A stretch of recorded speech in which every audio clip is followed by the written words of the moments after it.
Friends, welcome to the First Universal Church of God in Christ mission. First Universal Church of God was ordered to reach out with a new world message to all nations through social media channels. Our vision to raise the banner of love through the message of the cross, powering God's kingdom to its original purpose He purposed in Himself before time began, is now. Being a partaker of divine nature and the first among many to see in accordance with His will, we declare His promises in line with His word to deliver the oppressed from every bounds of affliction, proclaim liberty to the captives, heal the sick, comfort the brokenhearted, and restore life's broken pieces back to wholeness. Today, we invite you to join Adegbola Adeyemo, called to be an apostle and a servant of Christ Jesus by the will of God, as he preaches the gospel and shares his light with all nations where it is most needed. Now, let's listen to the message. Peace be with you. I strongly suggest you listen to part 1 and part 2 before continuing. Most times in life, we try to bring others. We try to bring another person into the very core, into the very foundation of what God is doing in our life. There are certain things you need to do in life that you need to go alone. There are certain things you need to do in life. You need to be in life. And for you to be that, for you to do that, you need to go and be alone. You'll find out by the end of this message the reason for my submission. You will find out the reason why I'm making all these statements.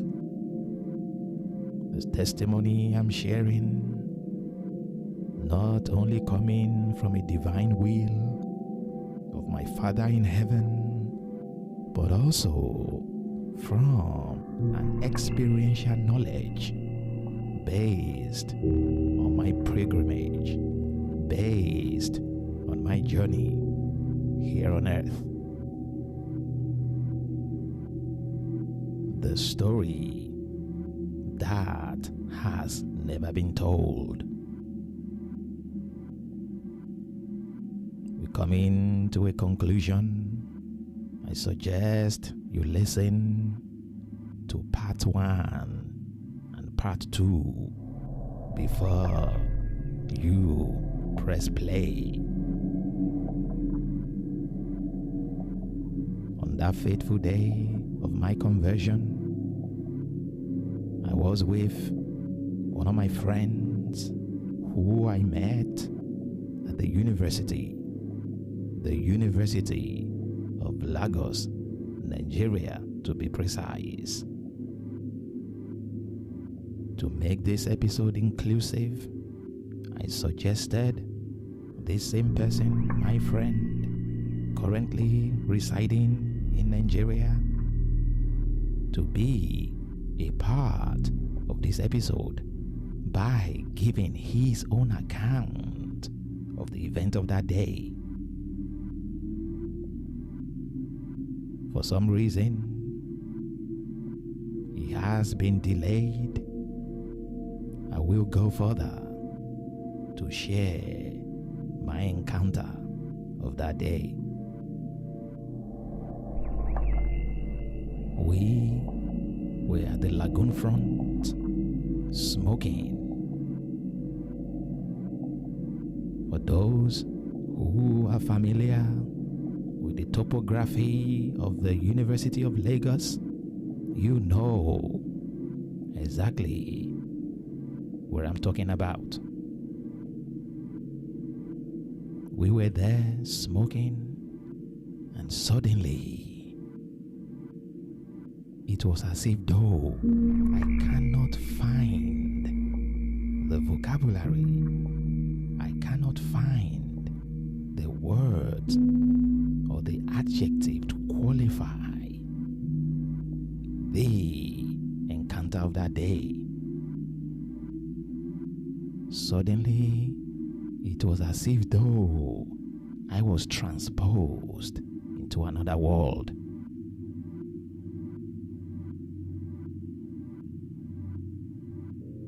Disoriented, I was looking for the fastest way to walk away from the place we've been smoking. I was walking towards the main library, and for some reason, I thought to myself, if I look back, I was going to see my dead body. It was as if though I was disembodied, and I thought I died, and I was so scared to look back.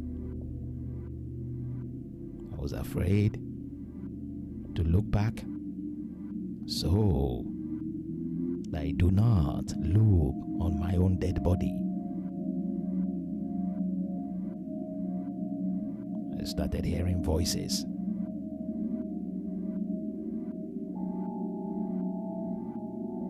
They should not allow me to cross.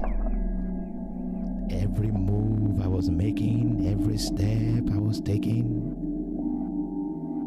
Do you know when you're walking, even when you see like a bird, for example, when you see like a stone, for example, and you're hearing voices, oh, they must not allow him to get to where that stone is, or they must not allow him to get to exactly where that bird is. Oh, he's about to cross. And as soon as you're hearing all these things, immediately you start hearing the birds flying at the same time.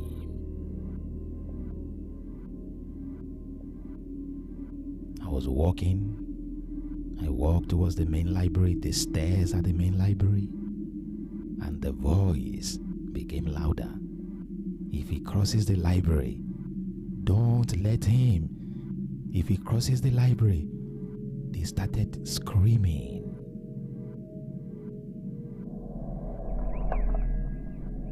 And I thought there was a force.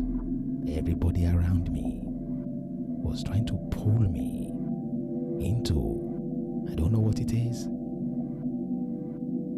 They were pulling me into something that was so dark, I cannot find words for it. I'll tell you, I got to the stairs of the main library. I summoned up the courage. This was the place.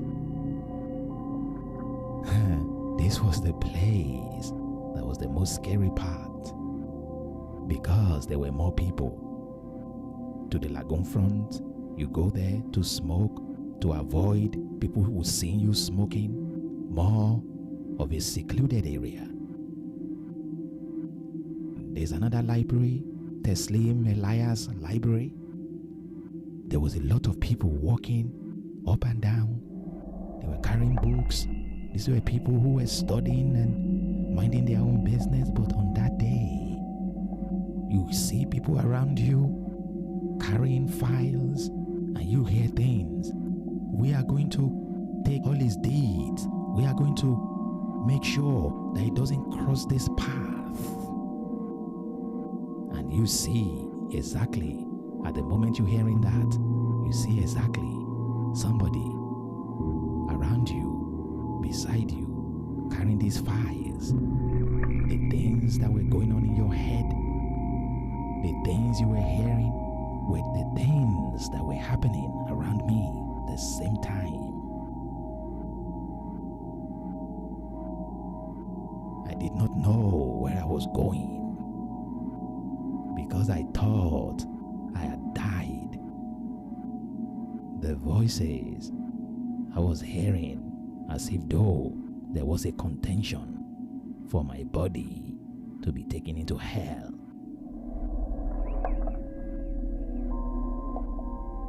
It was at that moment it hit me that, oh, this is what this is about. I walked through the Senate block and I was hearing the same voices again, that if this person ever moves beyond this point, they are going to collapse the entire building on my head. Do you know what it means? You're trying to walk through somewhere and you're hearing the voices so strong that if this person ever moves beyond this point, they are going to collapse the entire building on my head. It was like a warning consistently. But for some reason, I summoned up this courage. I don't know where I got it from. I started walking and I realized the things, that the threat that was coming, none of this was materializing. I started gaining my composure. My heart was beating very fast. To the moment I walked through the art building, I didn't know where I was going. I wanted to go straight to where the campus shuttle was located. As soon as I got there, the event of that place, I cannot explain it. I believe at this moment, this my very friend of mine, I could still remember he was still with me at that point. And I remember him asking me the question, so where are you going now? And the same time he was asking me the question was the same time I was hearing voices. We're going to take him now.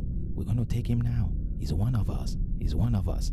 And that was the same time my friend I've been walking with, that was the same time he asked me, where are you going now? At that moment, we separated.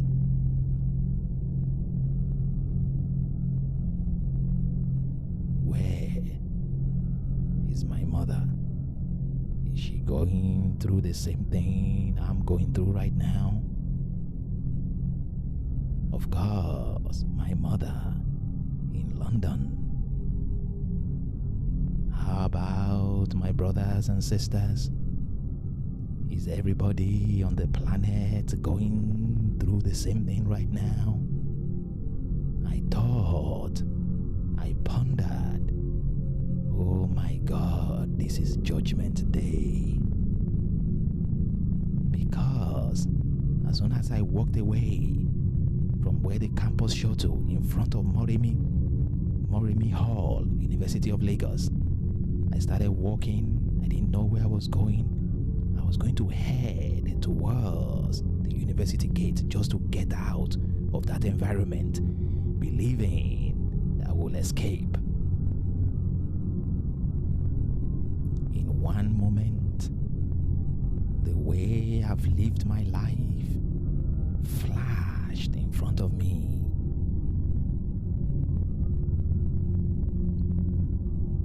I don't know where it came from. I just started meditating in my heart. Jesus, save me. I wasn't a Christian. Jesus, save me. And I kept hearing voices. You think anybody will come and rescue him now? Look,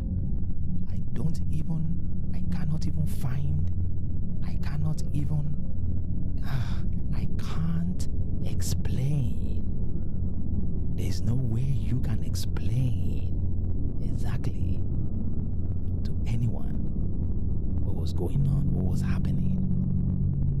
You were hearing voices, and when you're hearing voices, everything around you is happening exactly to the voices you're hearing, regardless of the clothes anybody is wearing, or how they're walking, or the things they are saying. So this is why I believe the destiny of the world has already been determined. The things you talk, the move you make, is like there is a higher force that is controlling all of humans' behavior and actions and words. It's as if though these things have been determined even before we got here. The moment I was saying, Jesus save me, Jesus save me, I was hearing voices of singing, of jubilation, of praise, the praises to God.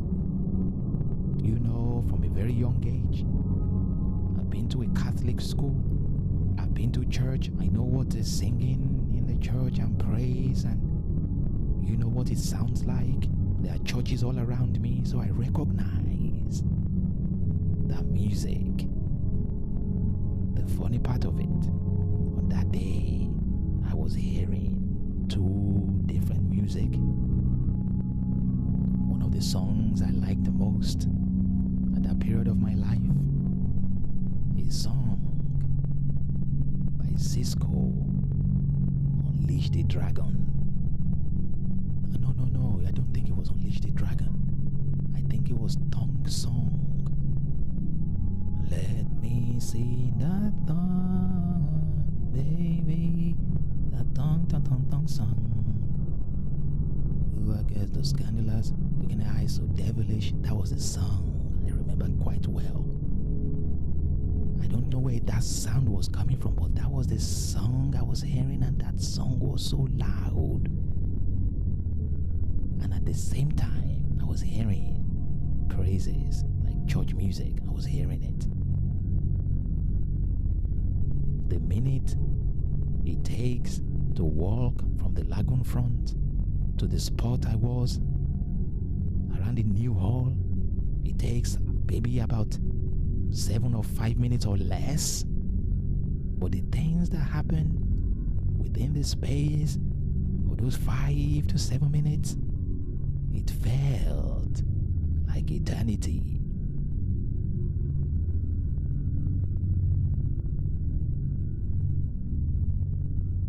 I was saying, Jesus, save me in my heart.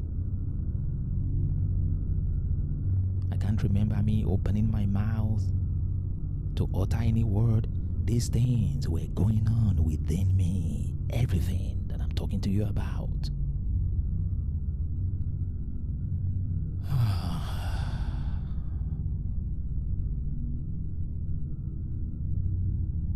And I was thinking, so the world has come to an end. Today is Judgment Day.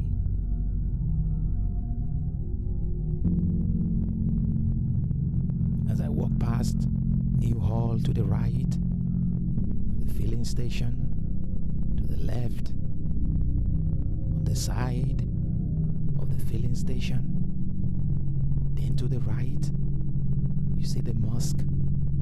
Do you know what was funny on that day? I remember now very well.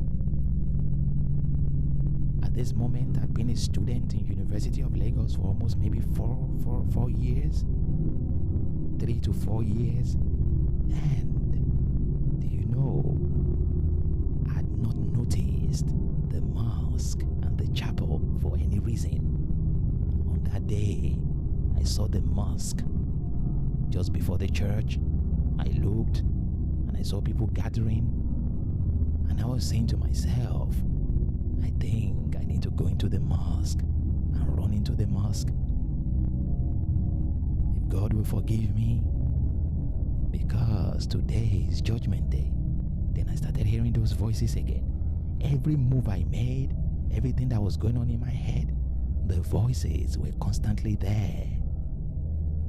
I summoned up the courage and I thought, let me cross over to the mosque and start praying.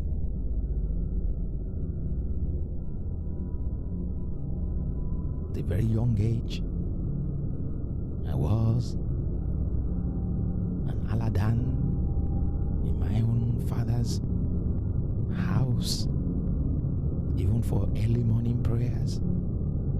I remember Allahu Akbar,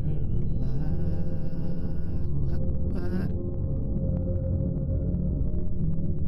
Ashhadu an la ilaha illallah. So it goes like that. We don't have to go through the entire call to prayer. I looked at the mosque. I wanted to go there, but for some reason, I couldn't find myself going. And something was saying to me, and some voices were laughing. So devilish voices. It was like a horror. And this was specifically, even some of it were in pidgin English. How many prayers he won't pray now? He cannot escape. And at that same moment, I noticed at that same spot a young lady had a scarf, tied a scarf, and she had a rosary on her hand. On the other side of the road, so when you cross to the other side, there's a mosque beside the church. So it was in that moment the voices became so intensified. And the other voice I was hearing, the voice of praises, it was as if they were waiting for me. But I could not cross the road. This lady with the rosary in her hand, something on the inside of me was saying, follow her.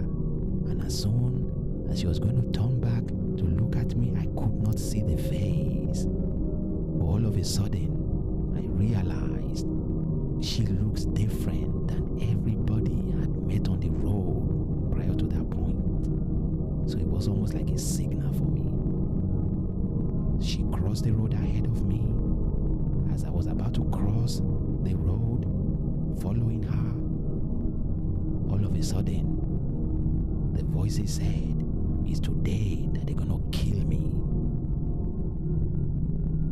Then, a campus shuttle bus, the white and green bus, was coming at the same time when I was about to cross the road.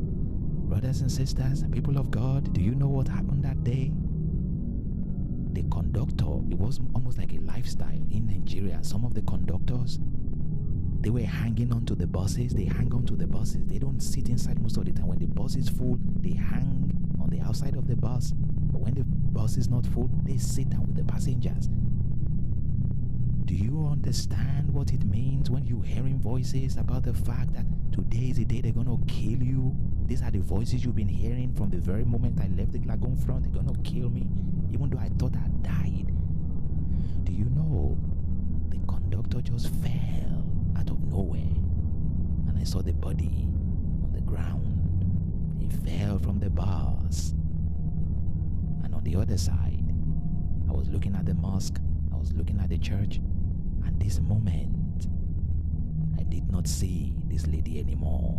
Maybe she's walked off. I don't know what happened. But something in me was saying, quickly go now, quickly go. I went. The feeling of that day was a feeling as if though I had to choose between going into the mosque to pray and going to the chapel, the place I'd never stepped my feet on ever, at the University of Lagos. For those who have been to the University of Lagos, the demarcation between the chapel and the mosque, the central mosque, there is a demarcation. As soon as I crossed to the other side of the road, exactly on the path of the mosque, there was the demarcation between the mosque and the chapel. The voices were intensified again. If this person ever crosses this place, they're gonna kill him. So I got scared, and at the same time I was hearing praises, singing, drumming, like church music, singing praises as if though they were waiting for me. Oh goodness, God, please help me to be able to describe this. Do you know, as soon as I walked on that demarcation, I started hearing voices. Oh, as if people were screaming in regret as soon as I walked through that place that they've lost something. They were screaming.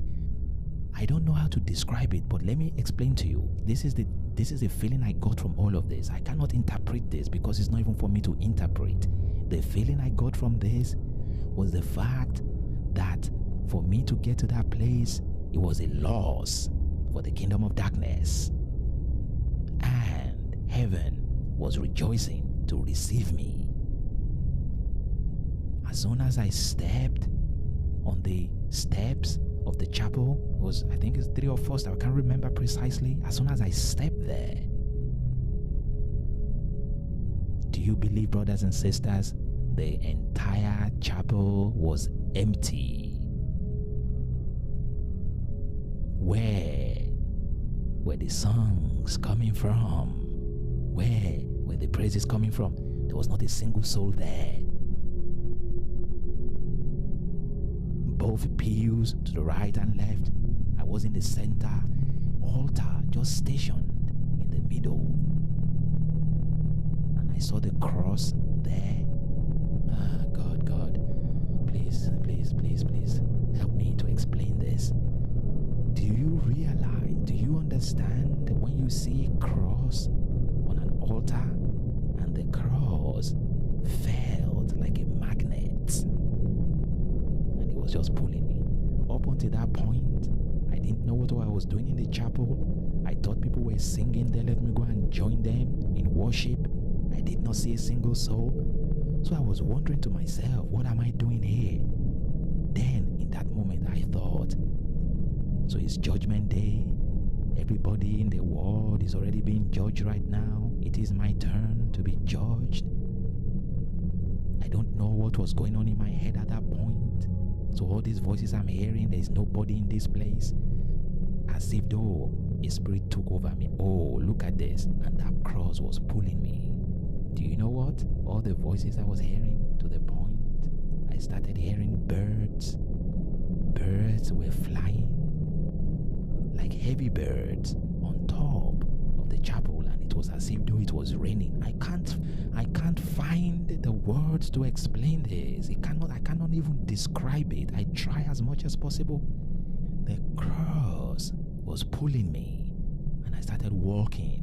I don't know how long it took me to walk, if it was 1 second or 5 minutes. I was walking, and all these voices were condemning me. I started thinking in that moment, the way I've lived my life, what are the things that I've done that are wrong? And I thought, oh my God, it's judgment. I walked towards the cross. I knelt down there, and I started weeping.